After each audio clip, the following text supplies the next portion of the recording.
நம்ம சுவையான மாவடு புளிக்குழம்பு ரெடி ஆயிடுச்சு.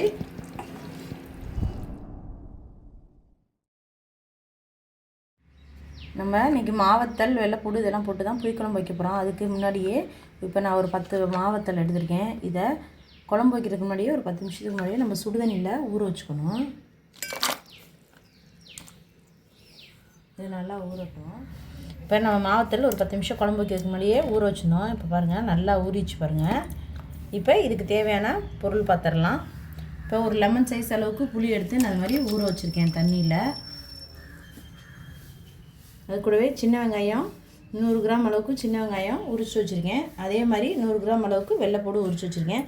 தக்காளி 3 தக்காளி, 3 பச்சை மிளகாய், கருவேப்பிலை, தேவையான அளவுக்கு உப்பு. இப்போ நான் இது வந்து மிளகாயும் மல்லியும் வறுத்து இடுக்கி நுணுக்கி வச்சுருக்கேன். இது மஞ்சத்தூள், தாளிப்புக்கு வெந்தயம், நல்லெண்ணெய், செக்கில் ஆட்டின நல்லெண்ணெய். இப்போ கடாயை வச்சிட்டோம். கடாய் நல்லா சூடாகட்டும்.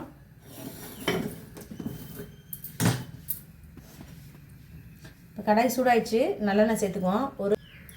ஒரு 3 டேபிள் ஸ்பூன் அளவுக்கு நல்லெண்ணெய் சேர்த்துக்குவோம்.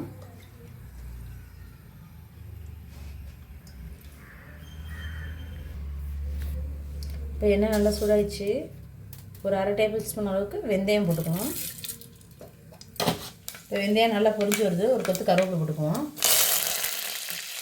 அது கூடவே நம்ம சின்ன வெங்காயத்தையும் சேர்த்துக்குவோம்.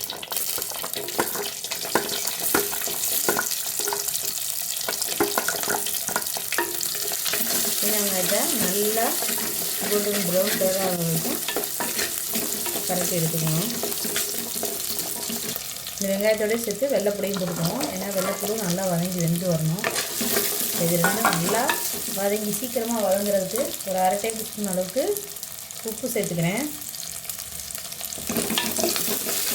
நல்லா லைட்டாக கோல்டன் ப்ரௌன் கலரில் வந்துடுச்சு. இப்போ நம்ம எடுத்து வச்சுருக்க பச்சை மிளகாய் 3 பச்சை மிளகாய், அதே போல் கட் பண்ணி வச்சுருக்க தக்காளி, அதையும் சேர்த்து நல்லா வதக்கிட்டோம்.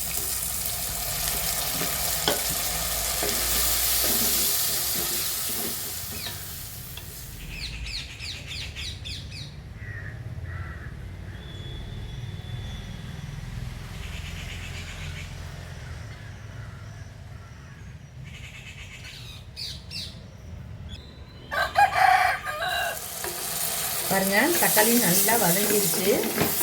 இந்த ஸ்டேஜில் நம்ம மிளகாவும் மல்லியும் வறுத்து இடித்து நுணுக்கி வச்சுருக்கோம். அதில் ஒரு 1.5 டேபிள் ஸ்பூன் அளவுக்கு சேர்த்துக்கணும்.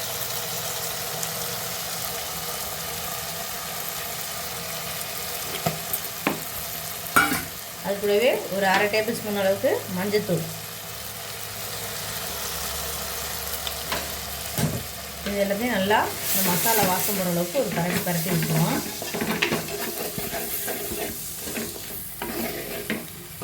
இந்த எண்ணெயிலே வதக்கிட்டோம்னு சொன்னால் மசாலா வாடை, மிளகாய் மல்லி வாடை சீக்கிரமாக போயிடும். புளியை நல்லா கரைச்சி எடுத்துக்குவோம். இது இப்போ புளியை நல்லா கரைச்சிக்குவோம். இதை ஒரு ஃபில்ட்ரு இருந்துச்சுன்னா வடிகட்டி அதோட சேர்த்துக்குவோம்.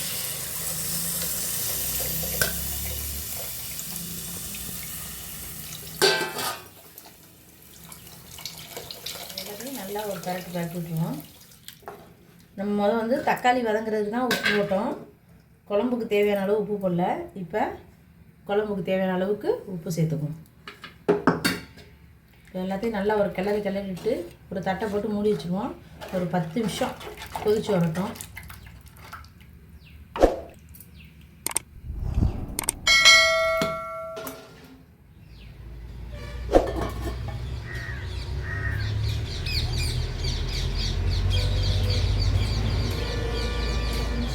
நம்ம குழம்பு திறந்து பார்ப்போம்.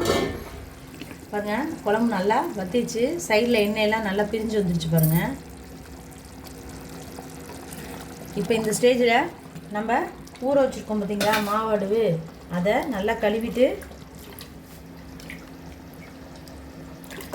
இப்போ அந்த குழம்போட சேர்த்துக்குவோம். நல்லா இது ஒரு 2 கொதி வரட்டும். அவ்வளோதாங்க. மாவடு போட்டு 2 கொதி வந்துச்சுன்னா இங்கே பாருங்க மாவடு நல்லாவே வெந்துருச்சு. ஏற்கனவே நம்ம சுடுதண்ணிலே போடும்போது நல்லா வெந்துடும்.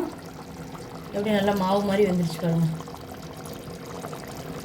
அவ்வளோதான், நம்ம சுவையான மாவடு புளிக்குழம்பு ரெடி ஆயிடுச்சு. உப்பு காரம் எல்லாமே கரெக்டாக இருக்குது. இதே மாதிரி நீங்களும் செஞ்சு பாருங்கள்.